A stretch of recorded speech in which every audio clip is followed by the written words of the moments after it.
Hey guys, it's Lynn. I am back in my backyard here in Central Texas, and I just want to say, what is up with this winter weather? The weather in Texas is so strange, and honestly, you can hardly predict it at all. The meteorologists don't even know. Sometimes it's correct in the few days before, at least, of a warming time or a cool front coming in, but this time they didn't even realize it was going to be raining all day yesterday. We didn't get any warning about that, and then it's actually kind of snowing right now, and that was not forecasted either. So anyway, I did know a freeze was coming in, so I did cover up some of my plants. I am a minimalist when it comes to winter preparation, so I do hope that the garden can just kind of take care of itself, but I do have a few things that I put in that needed some extra protection this year. All right, let's take a look. Okay, here I am back in my chair, and I just want to mention, it was like 80 degrees last week. We had already had what I was hoping was going to be our last frost. And then it got warm again, super warm. Everything decided to start growing. And then again, 20. Tomorrow, 18. Because of the wind, says it feels like 2 degrees. Okay? So this is not very kind to our plants. This is one reason why it is not an easy sport to garden here in Texas. So anyway, I'm going to show you first over here. This is my green stalk planter, and I bought the winter cover that you can buy as an accessory with that at greenstock.com. I believe I bought it directly from the company. And over here it's got this cool zipper, but I did notice in some years past, like, it can help with a few degrees, but it does not keep your stuff from freezing.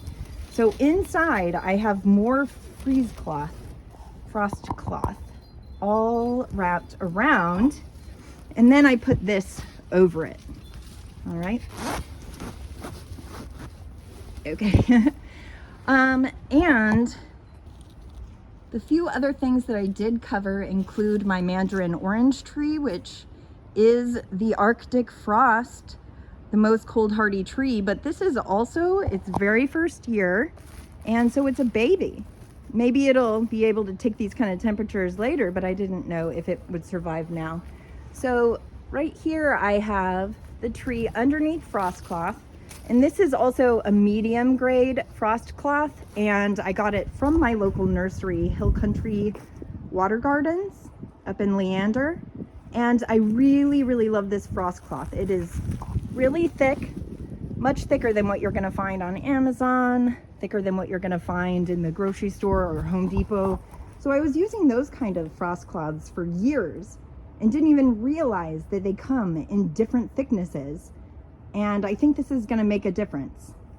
Underneath here, I just put a bamboo post, nothing really fancy, and I'm using some bricks I have laying around to hold down the frost cloth. Up under here, ooh, look at the difference between that. Okay, you can see that already. I have Christmas lights wrapped all around the trunk. Now, these are not the new kind of LED Christmas lights. These are the old kind, because you want the ones that are 40 watts that actually hold in or actually create heat. And so that's a little bit of extra heat around my orange tree. And then in addition to that, the frost cloth over it. It lived through the last frost we had that went down to 20. Hopefully it will live through this one, going down to 18 or so. Okay. Back over here, I have my tiny, brand new palm tree. And what I did was protect the trunk. So I don't have anything covering the top part. I just wrapped some frost cloth around it several times and held it down with a rock. Very simple, and it did work for the last frost, so crossing fingers. And my little bird bath frozen. Poor birdies. Hopefully they can find some water to drink. All right, then back over here. The reason why I did this is because I ran out of frost cloth, but as you know, if you watched the first video, I already planted some squash. And I know that sounds crazy. Why would you do that? Well, I did that just in case. Our last frost would have been earlier, because last year our last frost was January 20th.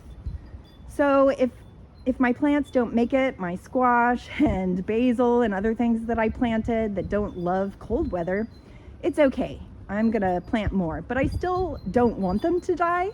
So I went ahead and covered them and crossing fingers, okay? It's only gonna be like this for a few days.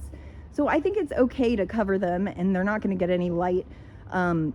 They'll probably survive a few days. And believe it or not, it's gonna be 80 again next week, okay? So this is our second winter of the year, lasting about a week or so. All right, so that's all I've got for today. Please check back in with me next week if you want to see what survived our Texas polar vortex. All right, see you next time. Thank you so much.